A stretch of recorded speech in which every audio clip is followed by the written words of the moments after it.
روزے کے روحانی بھی بہت سارے فائدے ہیں اور جسمانی بھی بہت زیادہ فائدے ہیں۔ چلیں ایک سائنسدان کی تحقیق بھی ہم لوگ سن لیتے ہیں۔ آکسفورڈ یونیورسٹی کا سائنسدان ہے پروفیسر مور پالٹ کہتا ہے کہ میں اسلامی علوم پڑھ رہا تھا تو جب روزوں کے بارے میں پڑھا تو اچھل پڑا کہ اسلام نے اپنے ماننے والوں کو کیسا عظیم الشان نسخہ دیا ہے۔ مجھے بھی شوق ہوا، لہٰذا میں نے مسلمانوں کے طرز پر روزے رکھنے شروع کر دیے۔ عرصہ دراز سے میرے معدے پر ورم تھا۔ کچھ ہی دنوں کے بعد مجھے تکلیف میں کمی محسوس ہوئی ہے۔ روزے رکھتا رہا یہاں تک کہ 1 مہینے میں میرا مرض بالکل ختم ہو گیا۔ اسی طرح ہالینڈ کا پادری ایلف گال کہتا ہے کہ میں نے شوگر، دل اور معدے کے مریضوں کو مسلسل 30 دن روزے رکھوائے۔ پھر کہتے ہیں کہ نتیجتاً شوگر والوں کی شوگر کنٹرول ہو گئی، دل کے مریضوں کی گھبراہٹ اور سانس کا پھولنا کم ہوا، معدے کے مریضوں کو سب سے زیادہ فائدہ ہوا۔ ایک انگریز ماہر نفسیات سگمنڈ فرائڈ کا بیان ہے، وہ بھی سن لیں کہ روزے سے جسمانی کھچاؤ، ذہنی ڈپریشن اور نفسیاتی امراض کا خاتمہ ہوتا ہے۔ ایسا کیوں نہ ہو، کیونکہ روزے میں شفا ہے اور صحت و تندرستی کا ذکر تو حدیث طیبہ میں بھی ہے۔ امیر المومنین حضرت علی المرتضیٰ رضی اللہ تعالیٰ عنہ سے مروی ہے، اللہ کے محبوب نے فرمایا، شعب الایمان کی حدیث طیبہ، بے شک اللہ تعالیٰ نے بنی اسرائیل کے ایک نبی کی طرف وحی فرمائی کہ آپ اپنی قوم کو خبر دیجئے کہ جو بھی بندہ میری رضا کے لیے 1 دن کا روزہ رکھتا ہے تو میں اس کے جسم کو صحت بھی عطا فرماتا ہوں اور اس کو اجر عظیم بھی دوں گا۔ دنیا کو کیا کہا، متاع قلیل، اور یہ اجر عظیم کتنا ہوگا، اللہ اکبر۔ جرمنی، انگلینڈ اور امریکہ کے ماہر ڈاکٹروں کی تحقیقاتی ٹیم وہ بھی رمضان المبارک کے بارے میں کیا لکھتی ہیں، وہ بھی آپ سن لیجئے کہ مسلمان نماز پڑھتے اور رمضان المبارک میں اس کی زیادہ پابندی کرتے ہیں، اس لیے وضو کرنے سے ENT یعنی ناک، کان اور گلے کے امراض میں کمی واقع ہو جاتی ہے، اور مسلمان روزے کے باعث کم کھاتے ہیں، لہذا معدے، جگر، دل اور اعصاب یعنی پٹھوں کے امراض میں کم مبتلا ہوتے ہیں۔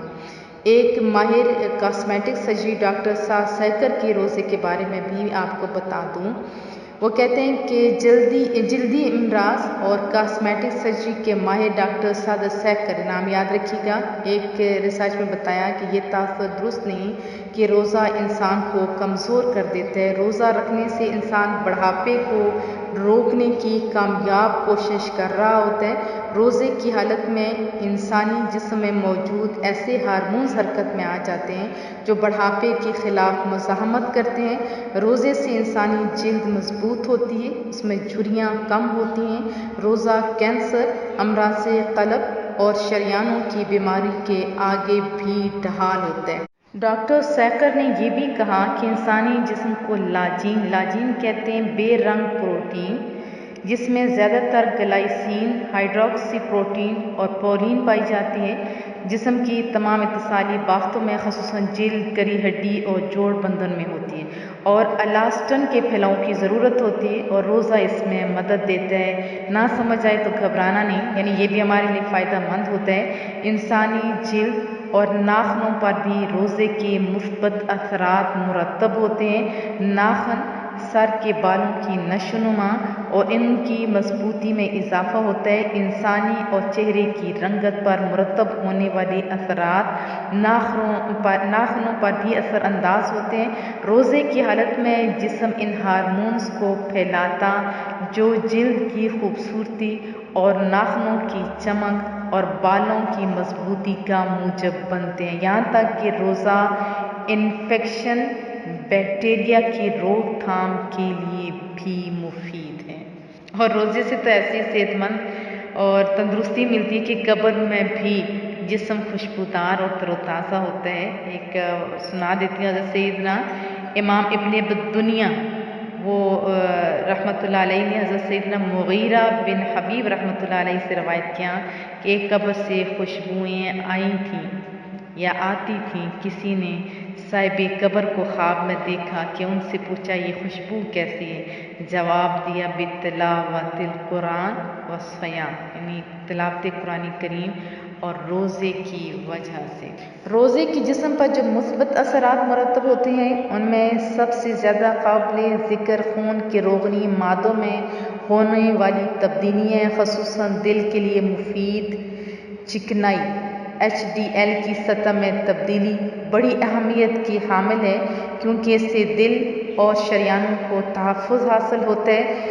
اسی طرح دو مزید چکنائیوں LDL اور ٹرائیگلیسرائڈ کی سطحیں بھی معمول پر آ جاتی ہیں۔ اس سے یہ ثابت ہوتا ہے کہ رمضان المبارک ہمیں غذائی بے اعتدالیوں پر قابو پانے کا بہترین موقع فراہم کرتا ہے، اور اس میں روزوں کی وجہ سے چکنائیوں کے میٹابولزم کی شرح بھی بہت بہتر ہو جاتی ہے۔ یاد رکھ کہ دوران رمضان چکنائی والی اشیاء کا کثرت استعمال جو جتنے فوائد میں نے آپ کو بتائے ہیں ان کو مفقود کر سکتا ہے۔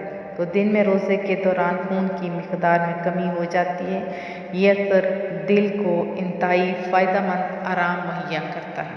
مصطفیٰ کریم صلی اللہ علیہ وسلم سحری اور افطاری پانی اور کھجور سے کرتے تھے۔ ہم لوگوں کو بھی کیا چاہیے، ایک تو سنت کو بھی اپنائیں اور پھر سادہ غذا رکھیں۔ اور سائنس یہ سب کچھ آج کہہ رہی ہے، اور ہمیں تو مصطفیٰ کریم اور اللہ تعالیٰ نے بہت پہلے بتا دیے، ہم نے اس رمضان کی قدر کرنی ہے۔ سائنس نے ہمیں بہت زیادہ فوائد بتائے، تو ہم نے روزہ رکھنا ہے۔ کیا میں توقع رکھوں؟ اور اگر ہو جائے سنت کے مطابق تو اور ہی مزے کی بات ہے، جیسے جامع ترمذی کی حدیث طیبہ ہے کہ العجبۃ من الجنہ وفیہا شفاء من السم۔ عجبہ جو ہے یہ بہت ہی پیاری کھجور ہے، یہ جنت سے اور اس میں زہر سے شفا ہے۔ بخاری شریف کی بھی حدیث طیبہ آپ سن لیجیے۔ مصطفیٰ کریم صلی اللہ علیہ وسلم نے فرمایا جس نے نہار عجبہ کھجور کے ساتھ جو 7 دانے ہوتے وہ کھا لیے تو اس دن اس سے جادو اور زہر بھی نقصان نہ دے سکے گا۔ آج کی سائنس کیا کہتی ہے کہ کھجور کھانے سے انسان کے اندر اتنی پازیٹیو چینجز آتی ہیں کہ اس کا بلڈ تیزی سے بنتا ہے۔ تو اتنے فوائد ہیں، بہت زیادہ فوائد ہیں روزے کی۔ آپ نے خود بھی روزہ رکھنا ہے، دوسروں کو بھی موٹیویٹ کرنا ہے تاکہ ہمارے سامنے کوئی بندہ بھی بغیر روزے کے نہ رہے، اتنے فوائد سے محروم نہ رہے۔ روزہ رکھنا ہے، رکھوانا ہے، افطاری کرنی ہے، افطاری کروانی ہے، اچھی اور صحت مند غذا کھانی ہے، اور اچھی اور صحت مند غذا سے دوسروں کا روزہ افطار کروانا ہے۔ تو میں توقع رکھوں انشاءاللہ تعالی۔ ہم نے کتنی زیادہ فوائد سنے، آپ انشاءاللہ بولیے قدم اٹھانا اور پکا ارادہ کرنا ہماری ذمہ داری ہے، اور منزل تک پہنچانا کریم رب کی ذمہ داری ہے۔ ایک واقعہ سنائی دیتی ہوں آخر میں۔ حضرت بایزید بستامی رحمۃ اللہ علیہ کو کسی نے فرمایا کہ دیکھیے آپ نے تو بڑا اچھا باغ لگایا تھا، یعنی لوگوں کو دین کی طرف بلایا تھا، لیکن اس سائڈ پہ ایک ایسی عورت آ چکی ہوئی ہے جو لوگوں کو یا نوجوان نسل کو گندے کاموں کی طرف لگا رہی ہے۔ ابھی تو ٹی ویاں گھر گھر آ گئی، بہرحال اس وقت خالی وہی سسٹم تھا، تو وہ ہماری طرح بیٹھ نہیں گئے۔ انہوں نے کیا کیا، مصلی اور جائے نماز اٹھائی، مصلی جائے نماز اور ساتھ کوزہ جو ہوتا ہے لوٹا وہ بھی ساتھ اٹھا لیا، اور اس عورت کے دروازے کے سامنے بچھا دیا۔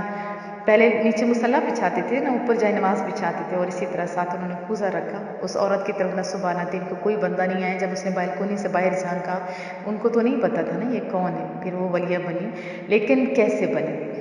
تو اس نے کہا کہ باجی کیا مصلی ادھر بچھانے کے لیے ہیں، مساجد کیا ختم ہو گئے ہیں؟ تو انہوں نے بڑا اچھا جواب دیا کہ ہم جیسے لوگ کسی کا دل نہیں توڑا کرتے، جو ٹائم آپ کا گزر گیا، لیکن شام کی اور رات کی قیمت میں دوں گا، کیا منظور؟ اس نے کہا بوڑھا ہے، نوجوان ہے، مجھے سے غرض ہے، مجھے تو پیسوں سے غرض ہے، کیوں نہیں؟